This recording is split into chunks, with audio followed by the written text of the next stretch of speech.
I want to wake up more happy than depressed. I want to enjoy life. I'm not the final form of myself. I don't know what that's going to be. He's one of the most influential voices in morning radio. Yep, it's the world's most dangerous morning show, The Breakfast Club. Charlamagne the God. I had no idea who I was. There was this character that had been created named Charlamagne. I'm like, I don't know who this person is. At some point, I remember saying to myself, well, what's wrong with me that I thought it was okay?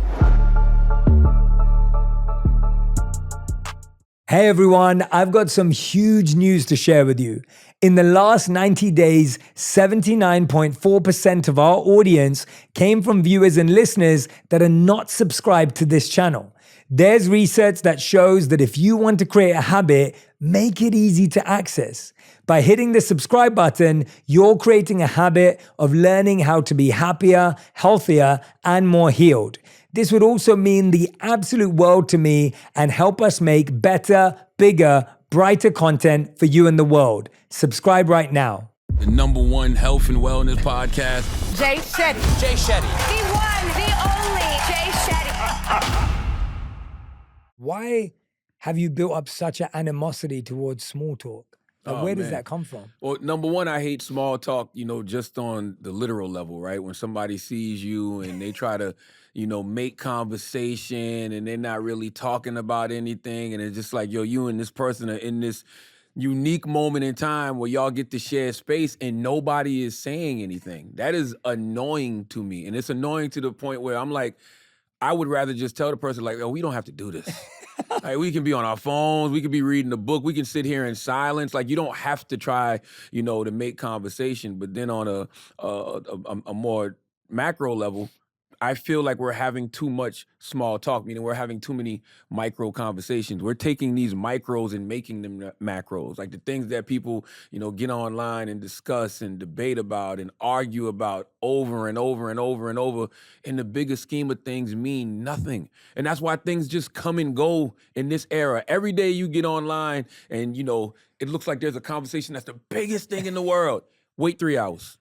Wait 4 hours, wait 12 hours, it'll be completely gone. And it'll be like, well, damn, I thought everybody was so concerned about this, two days ago. So I just have a problem with everything being so macro that shouldn't be nowadays. Yeah. And the things that we should be discussing, like the big macro conversations, we have a way of making those so micro. And that's the background noise. That's why even like, on Breakfast Club or on my podcast, Brilliant Idiots, when we do discuss things, right, that might be rooted in pop culture, I'm always trying to see like, what's the bigger conversation that we can be having behind this? It can't just be that y'all think this person is a terrible person or that was a bad tweet. Like, what's the psychology or what's the thing that we can, discuss that people are going to actually learn from? Yeah. That's what I want to do. And how do you break that cycle? Let's say you bump into someone that you haven't seen for a bit. And I think a lot of people struggle with this. You see them at a party, an event, in the corridor, and you go, hey, how's it going? Oh yeah, good, yeah, cool. And you're not listening, there's no real thing. How do you break that if you can? So one example is you say, look, we don't have to do this. Yeah. But how do you break it in a positive sense? Like how even people with their friends, with their family, you're at a family dinner, and everyone's talking about whatever. How do you actually break that and elevate that? Like, what's a healthy way? Tell them.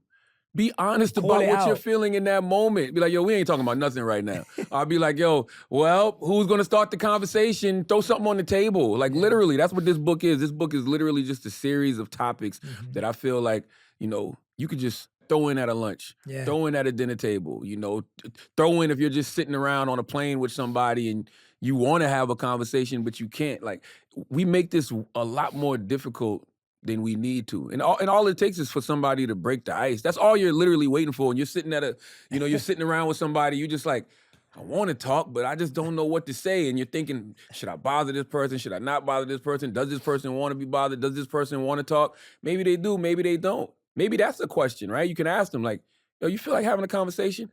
If that person says no, respect that. Yes. Don't ask them that hoping that they say yes, but if they say no, you're still gonna force them to have the conversation. Like, sometimes you should just ask a person, like, do you got time to talk? Yeah. Like, how often do you get that, Jay? Never. Exactly. People just run up to you and they just throw their stuff on you all the time instead of saying, Jay, you got time to speak right now? And if you say, not at the moment, they're offended.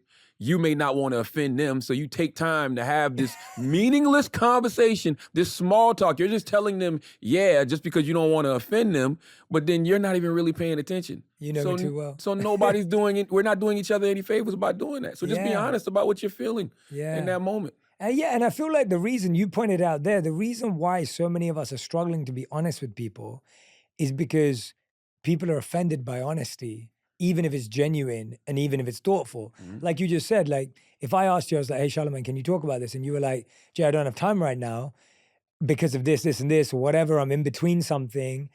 As a respectful person back, I'm going to be like, I understand that. I actually had someone I messaged this morning. I'd messaged someone inviting them to an event and they didn't get back to me. And they messaged me this morning and were just like, Jay, I'm so sorry. I was like getting ready for the Met and my outfit went wrong. And then like I had to figure this out and it's been crazy and it all worked out. But I wanted you to know, I always respond to you.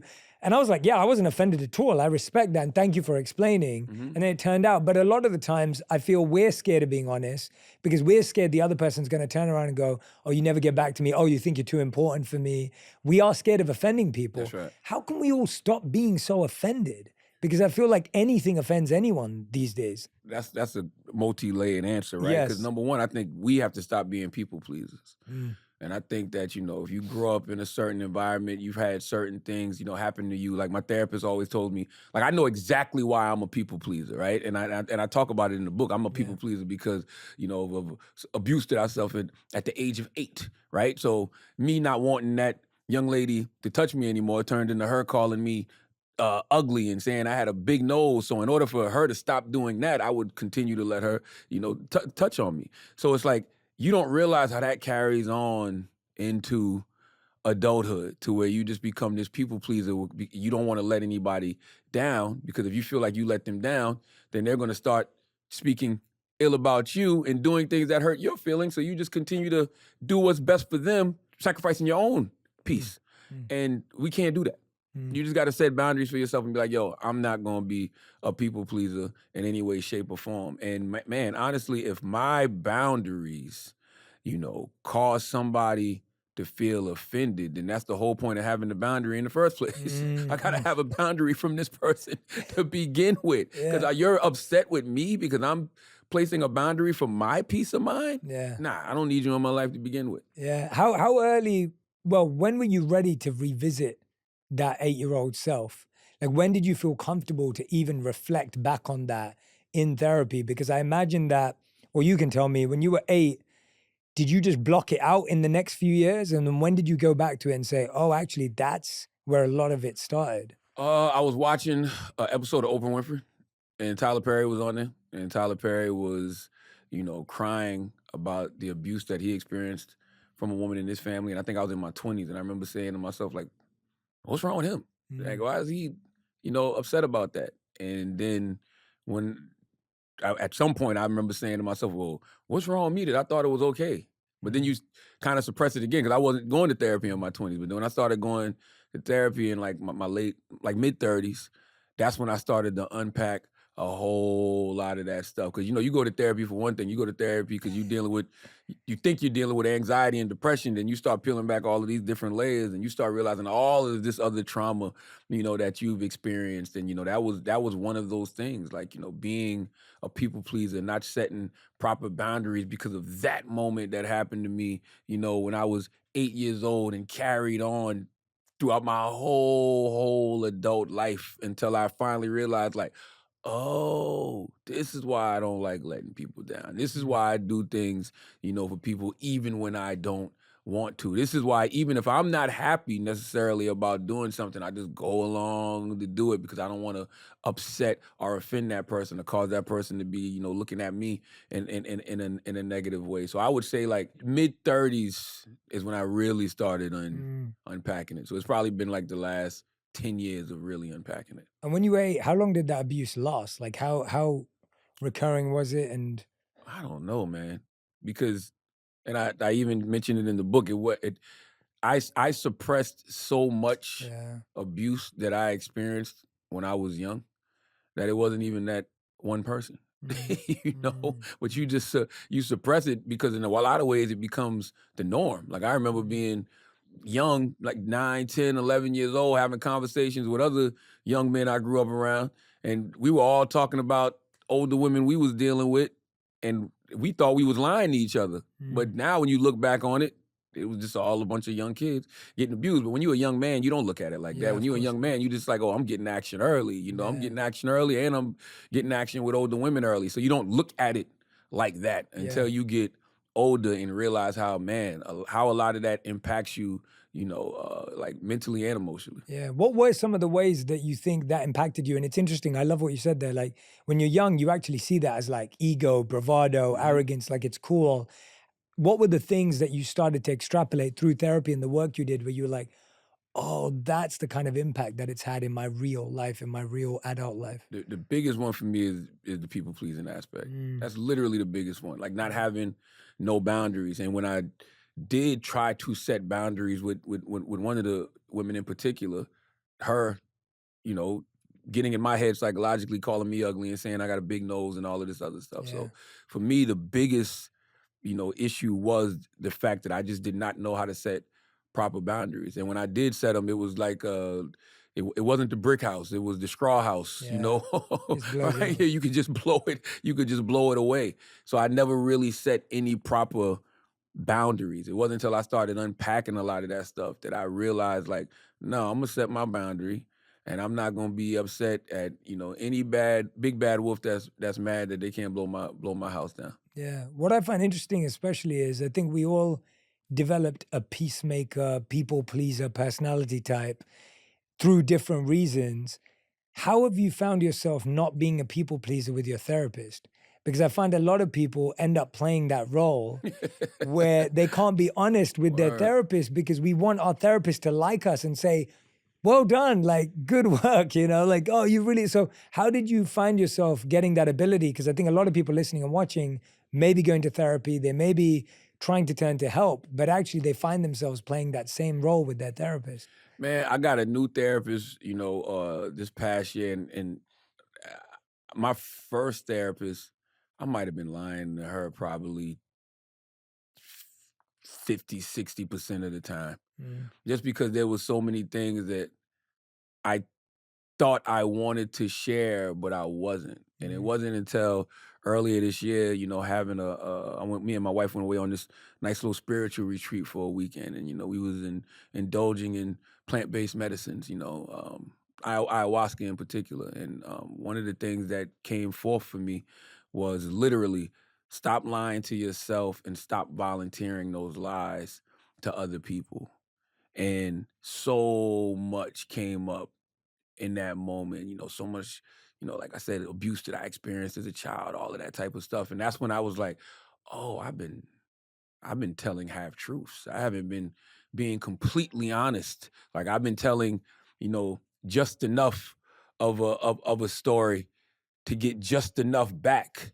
But that's not how you properly heal anything. Like you got to deal with it all, or don't even try. And so for me, I feel like I probably was lying to like my first therapist for like, I would literally probably say half of the time. And do you think we do that because we're actually scared of having to address? 100%. Is that the reason? 100%. Like it's still fear, it's still insecurity that we're not willing to share with anyone. Like even that night that I was, that first. Well, that was the second night of the journey on ayahuasca. Like me and my wife been together 26 years, and I was sharing things with her that I never had shared with anybody, and that felt so freeing. And even in that moment, I'm like, I don't think there's anybody else I trust to share these things with. Not even a therapist. No matter how good the therapist is, no matter how great the therapist is, like this individual that I've shared majority of my life with is the only person I feel comfortable, putting all that on the table for. Yeah, I think that's a really interesting point because I think the words honesty and vulnerability have somewhat been exploited in and of themselves in this idea that if you're honest, everyone has to know everything. Like you have to just put it all out there. And what you just said is actually, even with my therapist, they're not going to get the 100% version of me because my wife, my partner, who's been with me for over 20 years now, yeah. it's like that person not only deserves it, but we've built up enough trust and there's earned respect where we both can share that. What's been your take on the internet, like oversharing, undersharing, overtelling, undertelling? Because I feel like there was a point in time where it was like, well, if you're vulnerable, you better say everything to everyone, right? Like that's what vulnerability is. And I think there was like this false pressure that you had to share all your business with everyone. Yeah, I think on the internet, it's a lot of people crying out for help who who need to be in therapy, actually talking to somebody. And there's a whole lot of people just lying.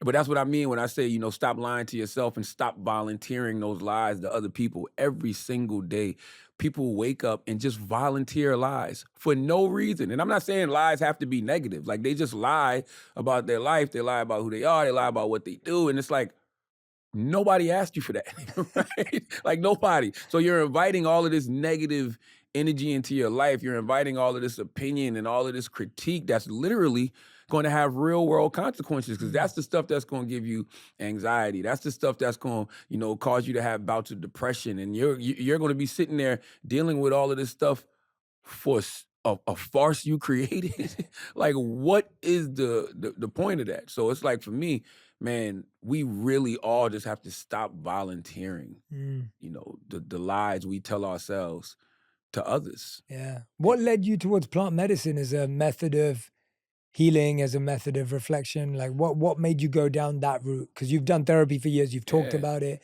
You're a big ambassador for mental health. What was the opening there? I mean, it was just something I wanted to try, and then they always say, you don't do it unless it's calling you. And so, just reading about it and seeing, what other people's take on it was. Like, two things that really attracted me was everybody that did it was telling me, like, yo, I saw God. Like, I knew people who were atheists, like Neil Brennan was an atheist. And he did it, and now he's like a believer, and and I was like, whoa. And I've always had faith, and I've always been a believer. So I just wanted to kind of see, like, I want to see, see more of that. And I think people saying how it detaches you from your ego. Like, I thought that was very powerful, because that's something that we all try to do every day. But they was like, no, it feels like somebody literally takes your ego and just rips it away from you. And I wanted to know what that felt like. And man, I absolutely overstand what it felt like, especially that second night. Yeah. Yep. Where did you go for it? Where did you try it out? I was in California. Okay, in Yeah, I was in California. Okay, California. great. Yeah. So you didn't go too far. Nah. Because I've had friends go out to like Costa Rica and then Nah. Ibiza. You went local, so you made it easy. Yeah, a shaman I talked to was like, why even go? I think I don't know if it was Peru or Costa Rica. It was somewhere. I forgot where it was, but he was just like, that's a jungle. He was like, you don't want to have that kind of experience in a jungle. I mean, he wasn't knocking anybody who did. He just like, for you on your first time, I just don't, recommend that. So it was just kind of like divine alignment. Like, it was one of those things, like, it had been calling me for the past, I would say, 5 or 6 years. Wow. And then, like, the opportunity just presented itself. Yeah. With some people with some really great energy. Yeah. And I was like, yeah, why not? And that's it all lined up. It was one of those things. It was like, oh, I'm actually free this weekend. Yeah. The wife wanted to do it. We went to do it. Oh, it's beautiful. What have you found has been the hardest thing for you to be honest with yourself about? Everything. Everything. Everything.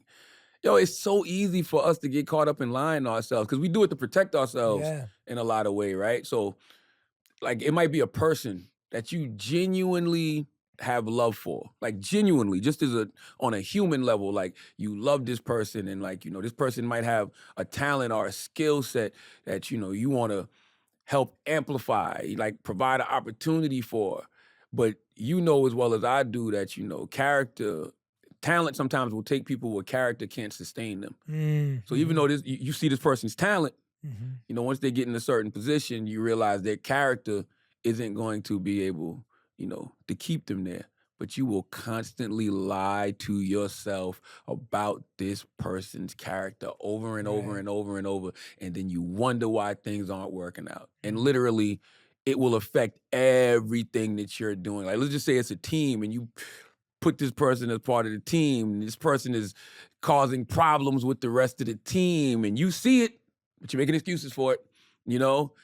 And it's like, even a friend you might have been friends with a person for a long, long, long time, and y'all have very deep, intimate conversations. So you know this person differently than a lot of other people know them. So you get a soft spot, in your heart for said individual. So when you're hearing everybody else talk about how terrible this person is, you're lying to yourself about it. And you're like, no, y'all just don't understand this person. Like, it's like, no, the reality is they are a terrible person, and they need to do more work, and they need to really, figure themselves out. So, the biggest thing, it's just we constantly lie to ourselves about everything. You might look in the mirror and know you need to lose 20 pounds. Like, you might put a shirt on and know it don't quite fit right, but you'll pull on it and tug it and, how does this look? And, somebody like, oh, it looks all right, it looks good. And you're like, hey, it does.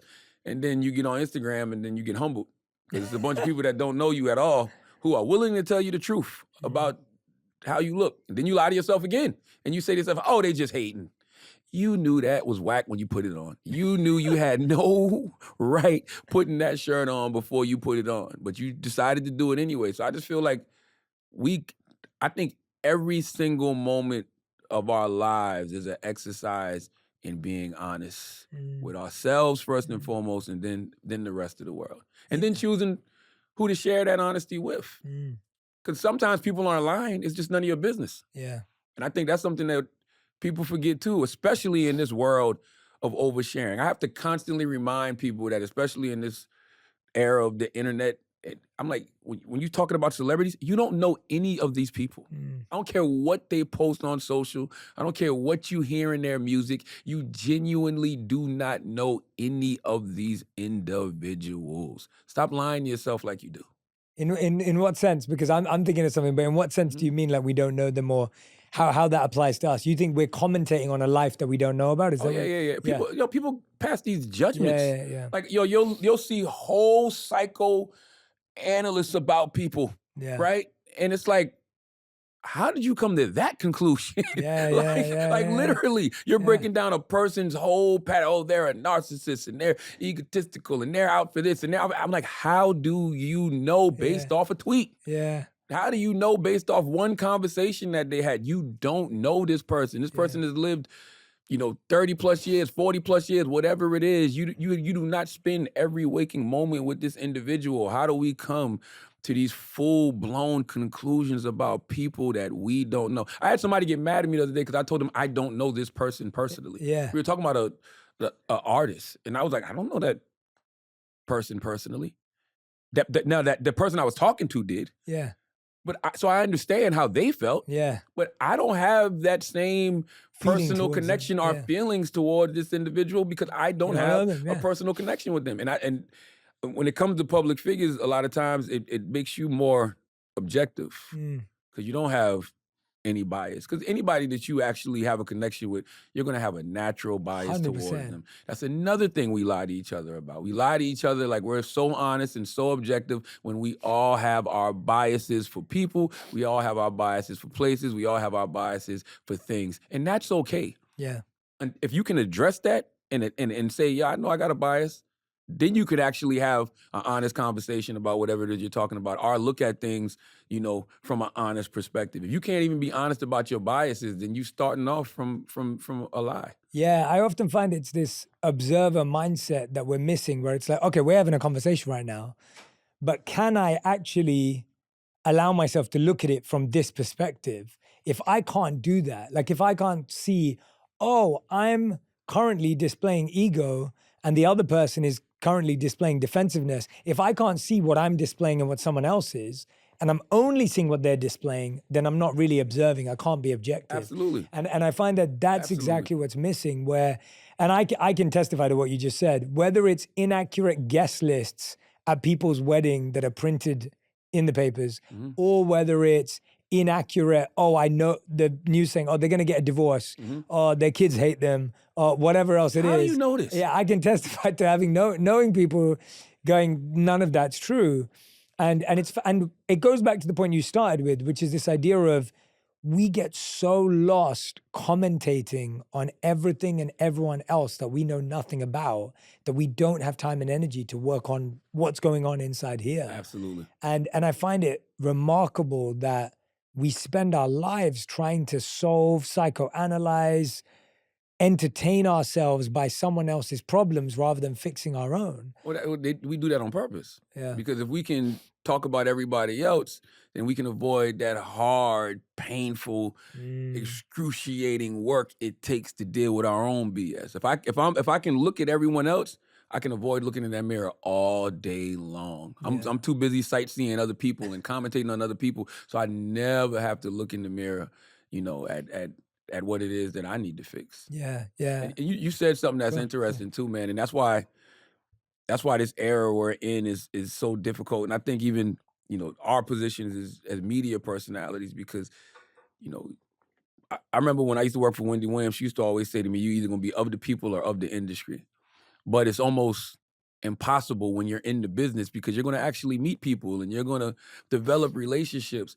And I think a lot of times we have a different perspective of things because we're kind of in it. Like, I've literally been with individuals, couples, watching them love on each other, watching them kiss on each other, and then it'll be like breaking news.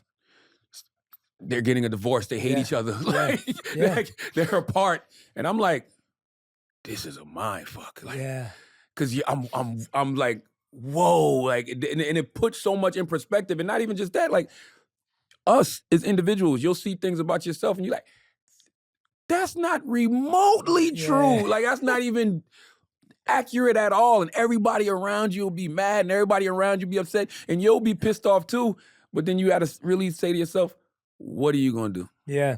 I refuse to go on the defensive and start explaining to myself to a bunch of people who never even took the time to learn the truth anyway. Yeah. If you never took the time to learn the truth, so you would rather just put this out there, print this, say these things, not care if you're accurate, not care if there's any falsehoods, you just whatever. So why would I take the time to explain the truth to you? Yeah. Now I'm getting now not only am I validating what you've said to a certain extent, or not what you said, but validating you and your platform.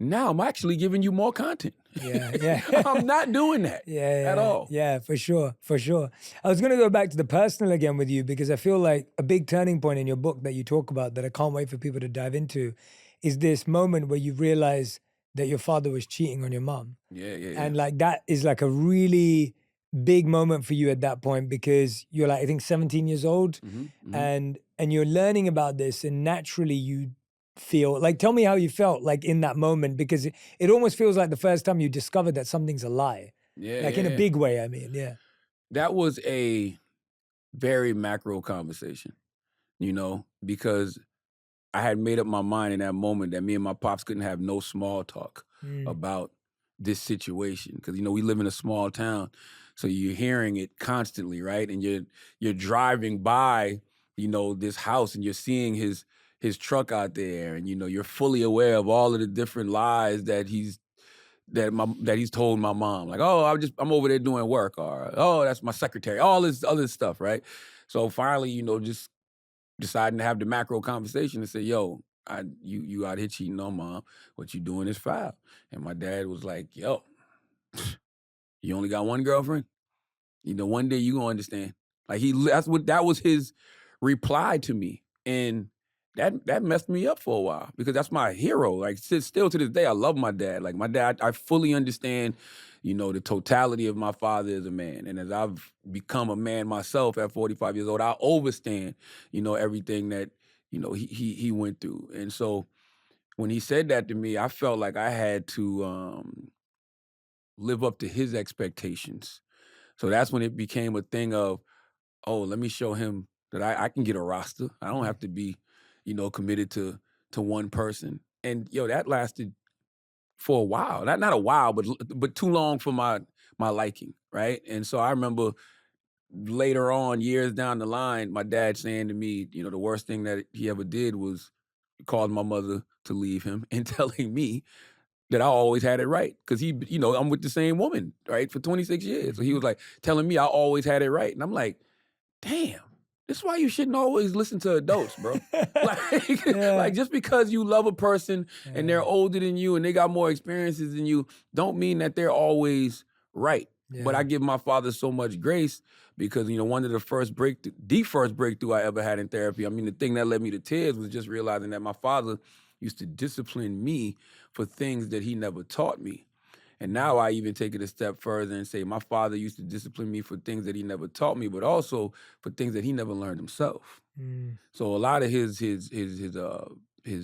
raising of me was he was raising me through fear and not love. Yeah. Right. So because he just didn't want me to make the same mistakes that he made. He was terrified of me going down, the same path that he went down. And I ended up going down that path anyway. Like even down to, the mental health journey. Like when I wrote my second book, Shook When Anxiety Playing Tricks on Me. When I wrote that, I was all the way discombobulated. I had no idea whether I was coming or going because I had just started going to therapy and I had just started peeling back a lot of those layers. So I was just raw. Like I had no idea who I was. There was this character that had been created named Charlamagne. I'm like, I don't know who this person is. Then I'm dealing with Leonard myself. I don't know who this person is. So I was just all over the place.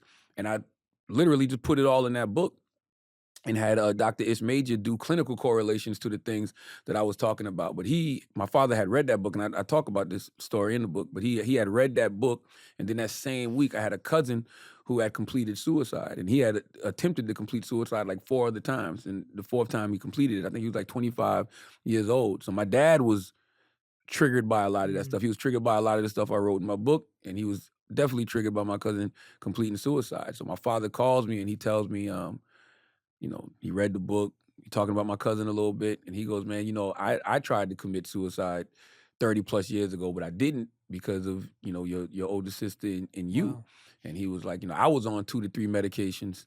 No, he was actually on 10 to 12 medications, and he was going to therapy 2 and 3 times a week, dealing with his own mental health issues. And so much so that the state of South Carolina just started giving him a check. And that's what they used to call it, a crazy check.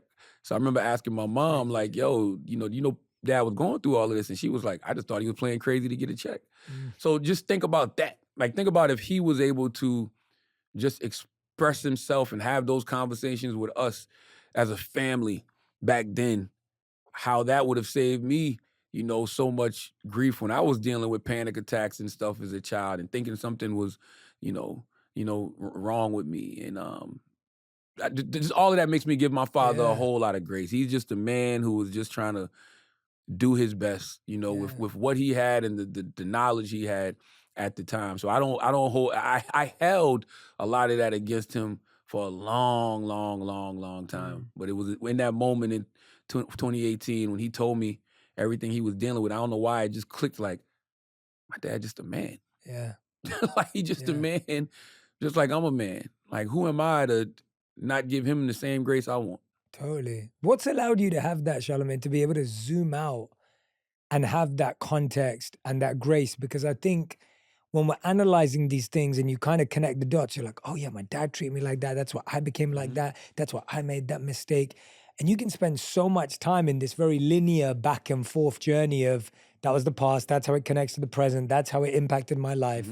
But you're almost looking at it from a bird's eye view, looking down going, oh, that makes sense. Like my dad went through, and then you can like give grace. You can have, what was the key in therapy and in your personal work that shifted it from being this linear thing to being a bird's eye view of this situation? I honestly think I've always had that as a child. Like always. Like I've always had a bird's eye view of things. Like I've always felt in tune to something else. Like there was always like this voice in my head or this spirit that was, moving me in certain directions or causing me to see certain things. Sometimes I would see things I wasn't supposed to see, literally and figuratively, right? And I've always had these visions, and I remember my dad always telling me when I was a child, if you don't change your ways, you're gonna end up in jail, dead, or broke under the tree. And a lot of people hear that, but don't actually learn that and apply that. For some reason, I was able at a young age to actually start seeing people that I love go to jail, like for prison sentences. And I was going to jail. And, you know, I saw people around me that were actually getting killed. And I saw older cousins who I used to look up to. They are sitting under the tree, kind of like not doing much with themselves. And I'm like, oh, that's not going to be me. And I literally could see, all right, everything I do today directly is going to impact what happens to me tomorrow. So I need to start doing what I need to do today. It's like, yo, if I, you know, continue to eat like this, I'm going to be fat in the future, right? Like if I don't read this book, you know, my knowledge is going to be limited in the future. So I've always, you know, by the grace of God, just tended to have like a bird's eye view of things. Like my third eye has been open for quite a long time. Like to the point, even when I think about like me and my wife had a nonprofit back in the day. Well, we thought it was a nonprofit. When we set it up, we set it up as a nonprofit, but we never went through the proper channels to make it a nonprofit. It just sounded like, oh, we gonna set this, like, you know, it was one of those things. And so we had it was called Third Eye Awareness. Like literally, that's what it was called. Even when like the first tattoo I ever got was Wolverine from the X-Men, because I love Wolverine, right? Like I love the X-Men. I'm a big comic book guy, but back then I got the tattoo when I was like 17 years old. This is when tattoos were illegal in South Carolina. I got the tattoo because the thing that attracted me towards Wolverine was his healing powers. And so the tattoo I got on my arm is Wolverine holding a microphone in his hand because I thought rap was going to be what changed my life. But lo and behold, it was these type of microphones that changed my life. And, you know, now I feel like my purpose in life is to not only continue to heal myself, but to continue to help as many other people, you know, get on their healing journey. So I was 16, 17 years old thinking about stuff like this. Yeah. And you at 16, 17, you get a tattoo like that. And in your mind, you're explaining it perfectly. I'm like, yo, I'm attracted to Wolverine because of his healing powers. And then raps and then the rap the microphone. But now I'm 45, about to be 46. I'm looking at it like, oh, I understand what that was now. And that was another revelation that came to me, you know, when I went on my ayahuasca journey, was like, yo, nothing has been wasted.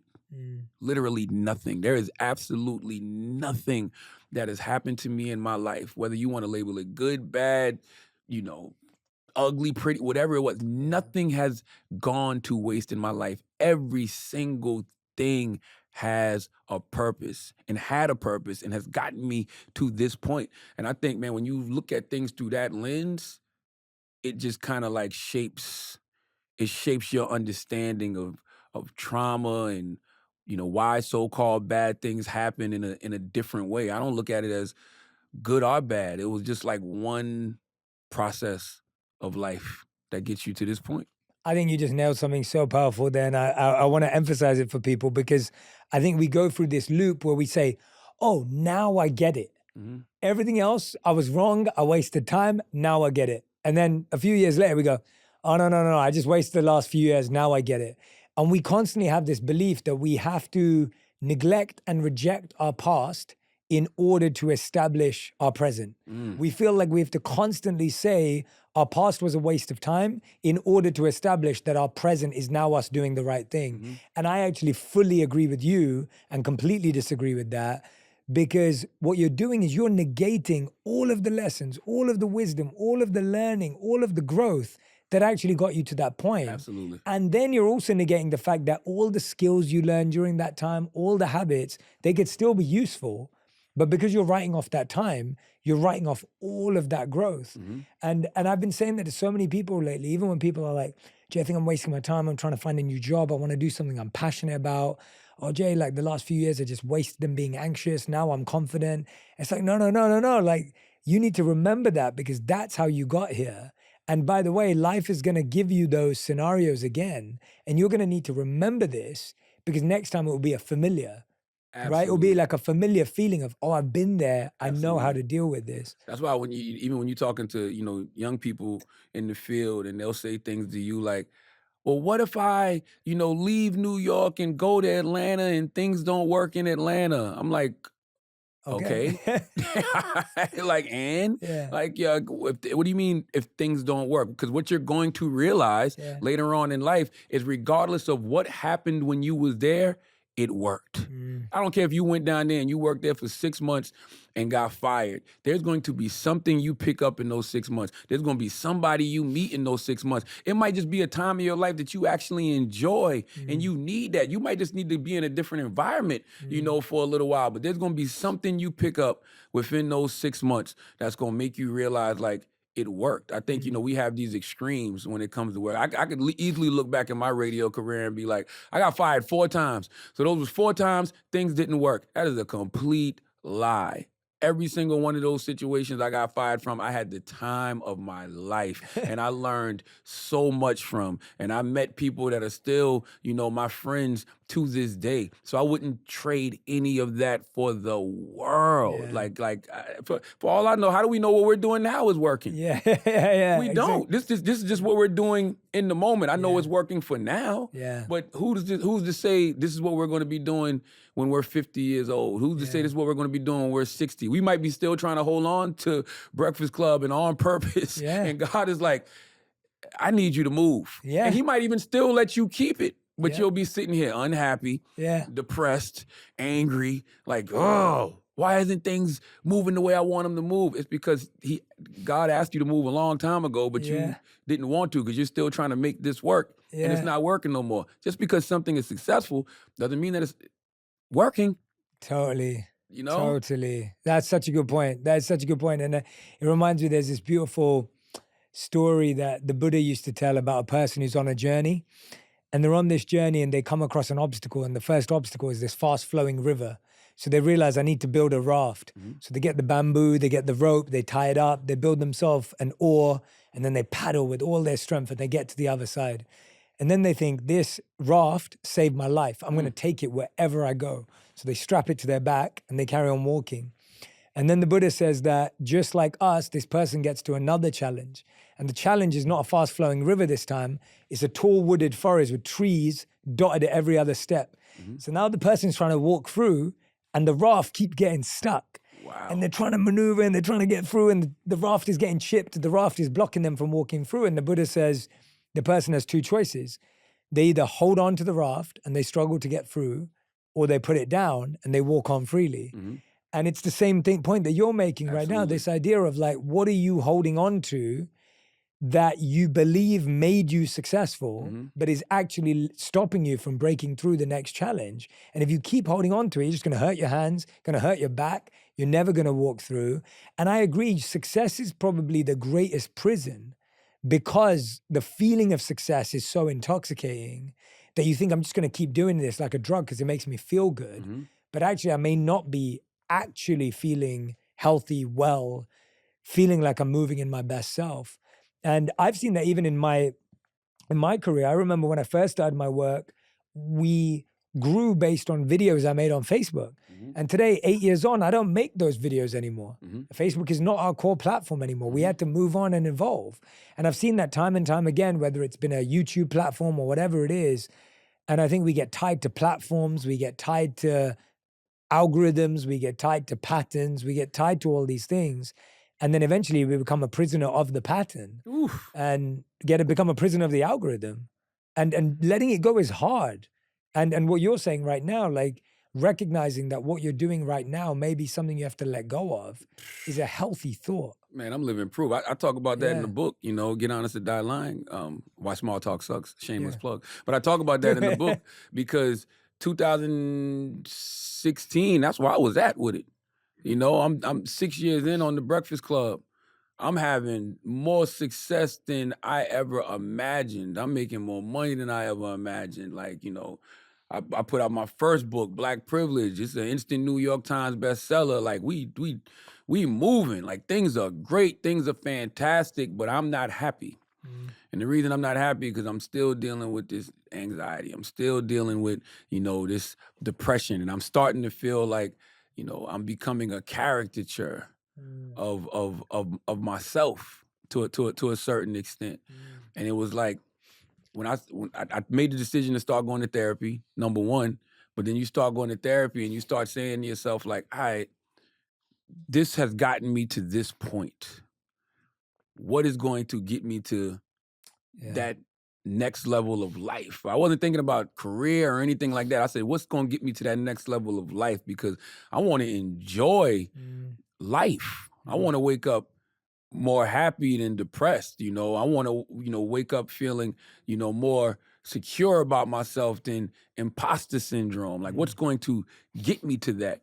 And what got me to that was letting go of just what I felt like people wanted from me. And that's another reason the comments and stuff are so dangerous, because you can put things out there and immediately get real-time feedback. And this is 2018, right? Or 2016, 2017, or prior to that, it was 2010 and 2016. Things weren't that toxic on social media. So you could kind of get like some real world criticism, and you would see these things that, I guess people like about you. So you would constantly feed them more of that. Or you got publications saying, oh, Charlamagne is the hip hop Howard Stern. You're like, well, what does that mean? So you start giving them more of the wild, crazy antics. But for all I know, they could have meant that because of, the introspective interviews that get done on Breakfast Club as well. But I wasn't seeing that aspect of it. I was just seeing the rah-rah, the wildness.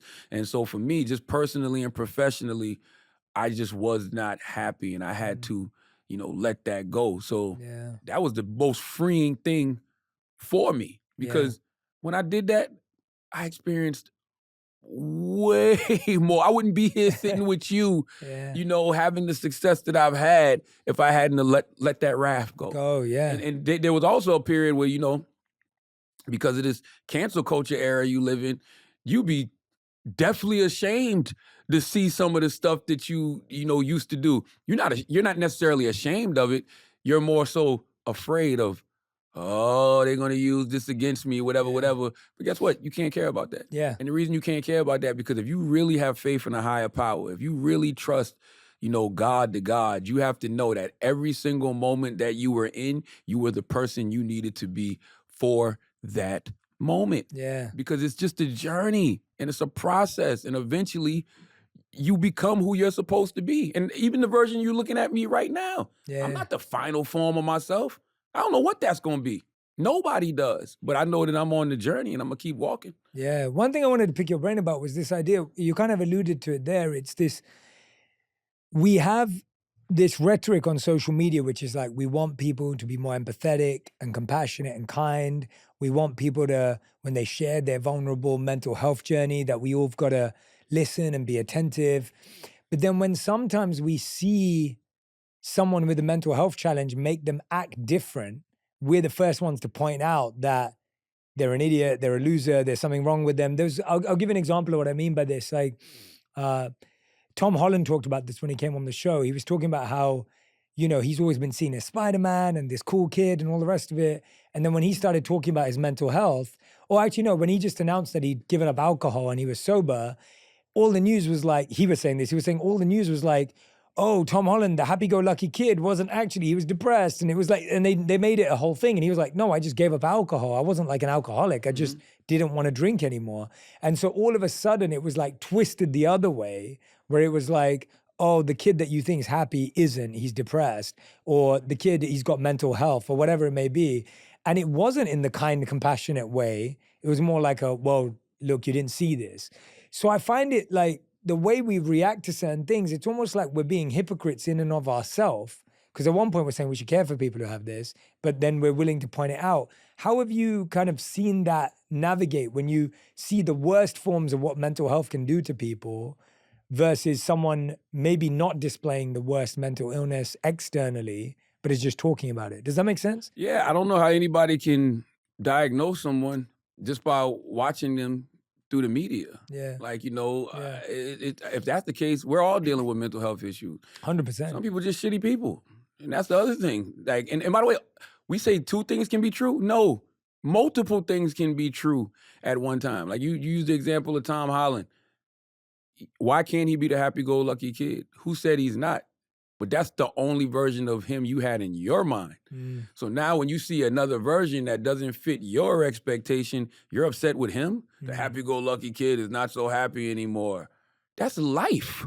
You show me a human that's one emotion all the time. It's just that when you're a public figure, we get these it's like these freeze frames. So Tom Holland happy, you know, this person crazy, like it's just free, like literally freeze frame. This person always mad, angry. It's these freeze frames of people. That's not the whole totality of a person.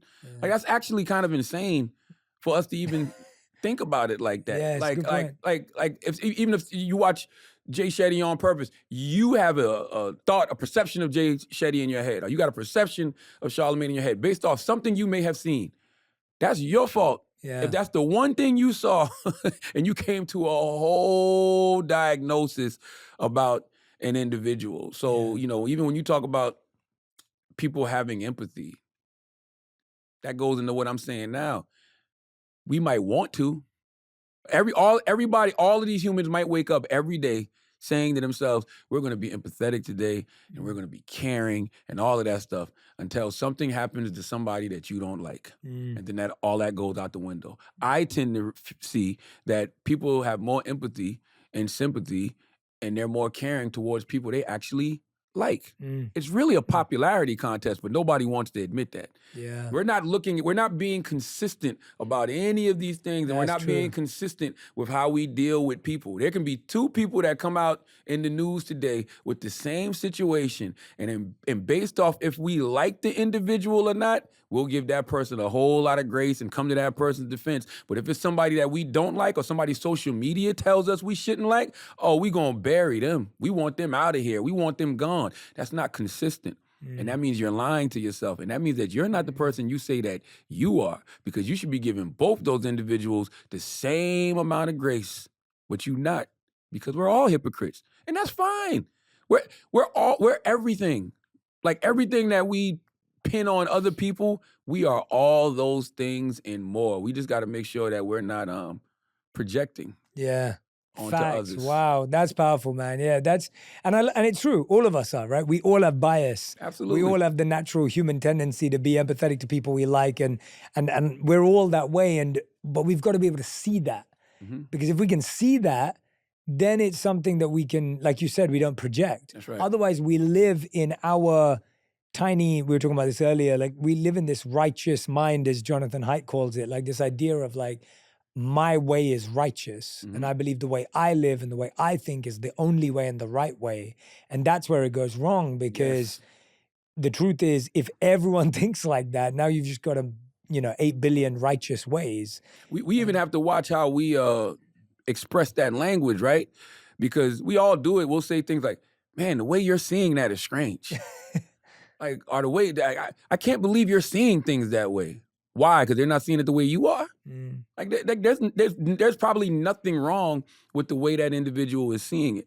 But because you think they should see it the way you are seeing it, you're upset with that person. Or you might have had the expectation, I know I can call this person, because we love confirmation bias, right? So I know that I can call this person because this person is going to agree with me. And then when you pick up the phone and call that person or text that person and realize that person has a different opinion, now you arguing back and forth with that person, trying to get them to see things the way you see things. It's like, no, let them see it the way they want to see it. Like one of the hardest things to do is to step into somebody else's shoes. One of the hardest things to do is to see things from the perspective of other people. I literally fight myself to do that. And some people might say, oh, he's being a contrarian. No, I've literally taken the time to step out of myself, step into that person's shoes, see how they see it, and I can understand where they're coming from. What's wrong with that? Yeah. I don't see anything wrong with that. I'm not saying that person is right or that person is wrong. I'm just simply saying I can see where that person is coming from. Like I said, multiple things can be true at once. I can think a person's wrong and still see where they're coming from. I can think a person's right, but still see where they're wrong at in their argument as well. I think that's very hard for humans to do, and I don't know why. Yeah. I mean, talking about calls, you talk about in the book, the call that you get from Kanye. Yeah. And that call, like, walk us through how that applies to what you're saying here, where you're trying to see things through his perspective, but then you're also like, but I know Pete and we're friends. Yeah, his perspective was, I'm black, he's black. We both from hip-hop culture, he's from hip-hop culture. Pete Davidson is this white kid from Staten Island who does comedy. He's younger than us because we're in our 40s. He's younger than us. You know, his ex-wife is now out here dating Pete, I'm gonna call Charlamagne because I need Charlamagne to start, siding with me against Pete Davidson, and he should because he's black and of the culture, as Kanye says. And it's like, no, Pete Davidson is my friend. I can care if he's black. I can care if he's white. I can care what race he is. I don't care what age he is. That's somebody that I met when he was 16 years old, when we was all doing, guy code together, and we developed a real friendship and a real bond. I know his mother. Like, me and his mom talk. We check on each other. I've been to his mom's house. You don't sit in somebody's mom's house and eat food with them and can call that person a friend and then turn around and do snake shit like that. Pete's been to my house. He's been around my kids. He's been around my wife. I know him. You're not going to call me and get me to turn on my friend and try to, say because we're black and we're of the culture. It's like, no, right is right, wrong is wrong. And as I told him, and I had to quote Snoop Dogg from the 1990s, don't be mad at the player, hate the game. Because your girl chose him. I didn't say girl, I used some other language. I used the language Snoop used, but your girl chose him, and she's a grown woman making her own decisions. Y'all not together no more. So for me, it's like, you're not gonna call me and try to guilt trip me, using blackness and hip hop to go against somebody I consider a friend. Because if I considered you a friend like that, Kanye, nobody could make me do that to you as well. Yeah. So it's really that simple with me. I don't have I don't have flexible morals and values when it comes to people that I love and when it comes to people that I consider actual friends and consider actual family. That's why, betrayal hurts so much. That's why when you realize that, certain people's character gets revealed when they don't get what they want from you. Like that's another realization that I've been, having a lot lately. It's just like, I don't know, that person wasn't necessarily my friend like I thought they were. Yeah. They were my friend based on what opportunity was being provided at the time. Yes. Right? And so it's like, it's sad, but you do realize some of that stuff is transactional. That's why I say I'm not mad at being used, just don't misuse me. And when things don't go your way, don't all of a sudden start kicking my back in just because things don't go your way. Because I'm not going to do that to you other than, I'm lying. I would do that to you. Meaning that when I'm around my people, I'm definitely going to be like, that person is so fucked up. That person is like, I cannot believe that individual did such and such. But guess what? I can believe it because I understand humans. Yeah. So I give all of those type of, humans grace. But, it's very disappointing when you're more solid to a person than they would be with you. Because if I embrace you and I say you my friend, if I say I rock with you, we gonna ride till the wheels fall off. Yeah, totally. And I find it's an interesting one because it's like it's almost like also the only people that attack you are the people who wanted to do something with you, but it didn't happen. Yes. Right? What you're saying about changing morals, like I find like people attack you and they're like, oh, I want to do a podcast with you, but you didn't want to make it happen. So now I'm going to find a way to attack you. It didn't work out. And it's interesting because you go, oh, well, then it wasn't ever a collaboration and it wasn't of high character. It was an opportunity. Now that the opportunity is lost, now you have a different view of the situation. And I love that point you made about how that's why I think opportunities going well or not going well shows how someone responds to it. Absolutely. Right? Like when there's a yes or a no, someone who actually responds well to a no and a healthy no, again, obviously in a way that is communicated effectively, someone who responds in a positive way to a rejection or a no or a closed door, that person, you should keep them around forever. Man, Jay, you hitting it on the head so crazy, pause. It's like, do you remember, like, you ever met somebody who's so talented and you say to yourself, why isn't this person here? Yeah. Like, why isn't this person doing X, Y, and Z? Because they're so talented. Yeah. And then when you start to like get in business with them and you go down the path with them and you start to, be around them, you realize exactly why they haven't gotten to where they need to be. Because once again, my good friend Marvette Brittle always says this: talent will take you where character can't sustain you. So you start to see like this person is not really a hard worker, or this person really is a gossip. Like this person just likes to talk about everybody else instead of focusing on what they should be focusing on.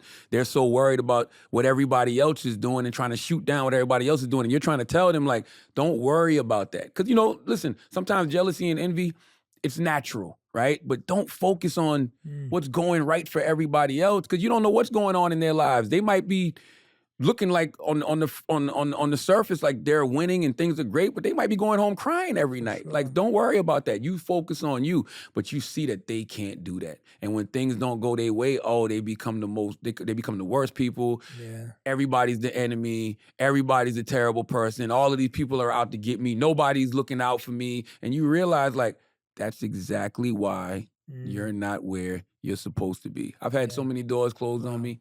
I've heard I've gotten way more no's, than yeses in my life. I never was bitter about any of those no's because I truly believe in God. Yeah. And so too. whatever God has for me will absolutely, positively be for me. We love saying that, but we don't mean it. You don't mean it. Because when things don't go right for you, guess what you say? Why, God? Yeah. Why is this thing not happening for me? Because I don't want it to at the moment. Do you trust me or not? If you don't trust me, I'll be sitting here waiting until you do. And guess what? If you never do, God bless. Yeah. Literally. I believe that, yeah. Straight up. God will be sitting right there. I can bless you at any moment, but not until you're ready. You don't trust me anyway. Yeah. So until you find that trust in me, good luck. Yeah. Yeah, I respect you for that in this. I mean, you're always like this online and offline, but in the book, I really feel like you get honest with us, but you're about your own pain and trauma, but you also get honest with us about just, you're just, right now, you're just spitting facts. Like, it's just reality. It's just the way it is. And I think one of the things you talk about is this desire to, like, you want to also make a joke when you can. Like, you want to make it funny. You want to be able to let it kind of live in that world. When have you found that it works, and when have you found that doesn't work? Like, when you're trying to make something into being funny or silly or kind of lightening the mood, when have you seen that be effective and ineffective? Probably quite often. Like, to be Which honest one? with Which you. way? Like, ineffective or effective? I mean, I think it works both ways, both times, right? Okay. Because if, like, say you do it, if you're in a room full of people, somebody's gonna laugh, but then the person you might be trying to make laugh does not want to laugh in that moment. So they're the one that's upset. Now you're really in your head like, I was just trying to make this person laugh. I was just trying to do something good. So now you really, like, trying to get this person to just have, you're trying to put better energy on this person. Reality is, you should just leave that person alone in that moment. Everything does not require a joke. I have not learned that. I may not ever, learn that. I really may not. Like, I just feel like I like to be around people who don't take things too serious, even when things are serious. Because I don't feel like you can, make really good, sound decisions when things are too serious, because emotions are too high. Like, sometimes you gotta, like, let's laugh about it, let's joke about it, let's really, really, really lighten the room, and then let's, like, sit down and try to, like, figure it out. Like, if you are sitting around a whole bunch of people and everybody's angry and everybody's upset, everybody's mad, you just got a team that's about to make a poor decision. Wow. Somebody on the team got to just be like, whoa, yo, everybody relax here. Somebody got to be the rational one in the room. And most of the time, the rational one in the room is the person that's not, they're taking it serious, but they're just not taking it serious in the way that you want to take it serious. Because I'm the type of person, I'm like, what can I do? Yeah. Like, there's certain situations that you hear about, certain situations you are confronted with in the moment, and you realize, like, there's really nothing we can do about this except for let it play out. Yeah. So while we letting it play out, let's laugh. Yeah. You know what I'm saying? Yeah. Let's crack some jokes. You ever seen that movie, Don't Look Up? Yeah, of course. Yeah, exactly. Yeah. You see how they handled the end of the world? Yeah. That's how, like, I'm talking about the Leonardo DiCaprio's character, when they were all at dinner, and they were still pouring drinks and they were eating. They knew the inevitable was happening. They knew there was nothing they could do to stop it. They spent the whole beginning of the movie trying to stop it. And they accepted fate in that moment. And they decided, I'm going out like this. Because they knew there was nothing they could do about it. And I know that that's a movie, and it's probably easier said than done, but that's what I That's what I strive for. Yeah. Like even in the face of adversity, even when it seems like, Chicken Little, the sky is falling, everything's burning down around you. You're like Exhibit in that video where he's just walking and everything's burning down and all this bad stuff is happening behind him, but he's just rapping and moving. It's Yeah. just like, that's how I feel like I want to, constantly live my life. And that's the kind of people I want to, be around. People that Yeah. keep me in that space. Yeah, for sure. Last question I want to ask you, Charlamagne, before we wrap up is, and it's interesting because it relates to what you just said of you want to be around those people. How do we find belonging in a world we don't agree with, but stop ourselves from only being friends with people we agree with? Right? It's like, because right now we look at belonging as like, if we agree, then I find belonging. But we both know from what you're saying in the book, from what you're saying right now, from what you say on your podcast, from what you say on your show, is like, but you are very comfortable sitting down, having uncomfortable, awkward conversations with people who people wouldn't place you with. That's right. From completely different backgrounds, different walks of life, different schools of thought. And you find that to be a very important thing to do. Absolutely. So how do we find belonging in a way that we're not just creating little echo chambers and little confirmation bias schools where we just all just say what we think and we all double click on and go, yeah, that thing.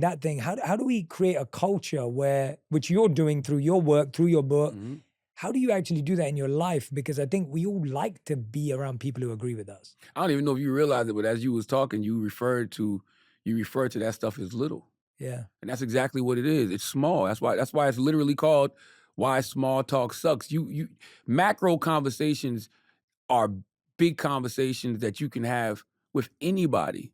Like when you put yourself in those small boxes, right? When you confine yourself to just speaking with the people that you agree with, when you confine yourself to just being in those echo chambers, those rooms are so small.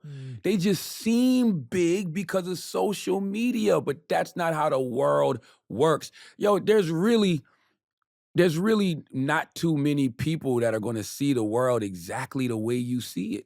So that can't be true.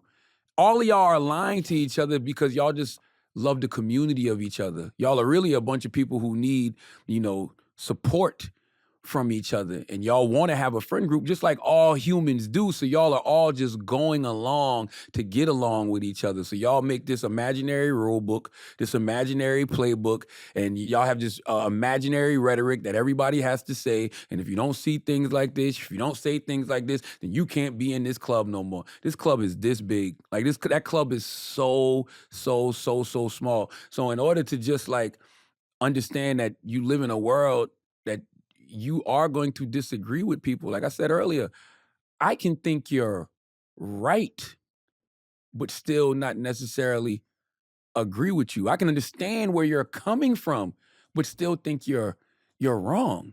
Like, I don't understand why we just can't sit down and have more conversations with people and realize this surface that I saw of this individual or this perception of this individual that I had in my head, if you sit down and actually have a conversation with them and like listen to the whole totality of everything that they may be saying or experience, you'll never be able to experience the whole totality of a person, but you'll get closer to what you thought. If you just sit down and have a conversation with them, you'll realize like, oh, what they're saying isn't necessarily that bad, or, oh, I understand why they see things that way. I disagree with them, but I understand it, and I respect their right to think that. We spend so much time trying to change people's minds because we're trying to make ourselves comfortable. So true. We talk about all of this growth that we want to have as humans, and we talk about how, we like being uncomfortable because when we're uncomfortable, it's making us grow. We know that we're evolving. We really don't like growing, and we really don't like being uncomfortable. We get to a certain point, and we all need to admit this, we get to a certain point where we're very comfortable. Yeah. And we don't want anything disrupting this comfort. So to have new conversations and to talk to people that we may not necessarily agree with, oh man, that scares us to death. That scares us to death. But I would say you should be more afraid of not growing. You should be more afraid of thinking that I've gotten to a certain point and I'm fine and cool here. The world is a beautiful place, Jay. Humans are beautiful people. Like, why would you not want to experience everything that God created. Because a lot of these things that we've learned, that's not necessarily of God. It's just things that we've picked up in this world. Some people have picked up things that are different from us. But sometimes when you sit down and you listen to that person and that person shares their experiences, or that person, tells you what they've been through that's gotten them to that, point in life, it can be eye-opening. And it's been very eye-opening for me throughout my life. Like, my best relationships in life have come through me having conversations with people that I didn't have anything in common with. One of the greatest, gifts my mother ever gave me. She was an English teacher growing up in South Carolina. Like, when I was growing up in South Carolina, and she told me, read things that don't pertain to you. Great advice. So I'm in the library. I'm reading everything from UFOs, Sasquatch, to Judy Blume and Beverly Clearly, to the point where I'm like, this woman, Judy Blume, is a phenomenal storyteller. So I love Judy Blume the same way I love Scarface, the same way I love Jay-Z, the same way I love Ghostface. She's that level of storyteller to me. And now, because of that love of somebody like Judy Blume and me expressing that, she's somebody I actually call a friend. She's actually somebody that I have gone down to Florida and, kicked it with her and her husband, George, me and my wife. Like, I've been to her bookstore and her movie theater. Like, we was just together in New York a couple weeks ago. Like, that comes from being open to other people, other experiences, and just listening to each other. And that's really what, Get Honest or Die Lying, Why Small Talk Sucks is really all about. It's really about us, getting to listen to each other. That's why I end every chapter by saying, let's discuss, because I want us to have conversations. I'm opening up conversation. I don't want you just to talk to the people that you agree with every day. Tear down the walls of that echo chamber and realize how big the world is. The world is infinite. That's what I want people to get, from this book. Yeah, and just the way you reacted to that, I could tell how deep the topic is for you. It took me a second, but when you said, the way I said it was little, and then you were like, it's actually small talk, like it applies. That showed me just how deep this is running through your veins, because Absolutely. you picked up on that. And it's like, I was saying, these little groups and these little echo chambers and these little kind of like, text threads or message threads, whatever we have. Language is important, Jay. It just gets smaller and smaller and smaller. Last question, what's the hardest conversation you've had to have with your kids so far? Or the most honest conversation, I'd say, not hardest, the most honest conversation. Oh, man. Listen, I got a 15-year-old, an 8-year-old, a 5-year-old, and a 2-year-old, all girls. So I haven't had it yet. They're all hard. like they're all difficult. Okay, every single one, especially, my 15-year-old, because she's a sophomore in high school now. And, they're dealing with things that we never even thought of dealing with. Like, literally, and we're dealing with adults that we never thought of dealing with. And these kids are smart. Like, I remember during COVID, my daughter came to me, and she came to me and my wife, and she was in tears, and she was just like, yo, I'm overwhelmed. Like, I'm overwhelmed. Like, this is driving me crazy. My grades are slipping. I'm like, I gave her a hug. I'm like, we are in an unprecedented time right now. Like, we're literally at home. I'm at home doing work. You're doing pottery class on the kitchen floor. Do you think I give a damn if your grades slip at a moment like this? Like, I don't care about any of that. But what made me proud in that moment was she had the language. Because, she's been to therapy, not because anything's necessarily wrong. I'm just realizing that we're in an unprecedented time. Like, these kids deal with things that we don't have to deal with. So I want her to have the tools and the language early, because I'm just a person still going through it myself. Her mom is the person still going through it herself. So I want her to sit down and, talk to experts. So, but just the fact she had the language. So when you say difficult conversations, honestly, the difficult conversations come from me having to check my ego as a parent, because I'm 45, and I believe this little 15-year-old doesn't know anything yet. Yeah. She knows a whole lot, and she's teaching me, a whole lot, right? There's some things that change. There's some things that stay the same in this world, but there's a whole lot that has changed.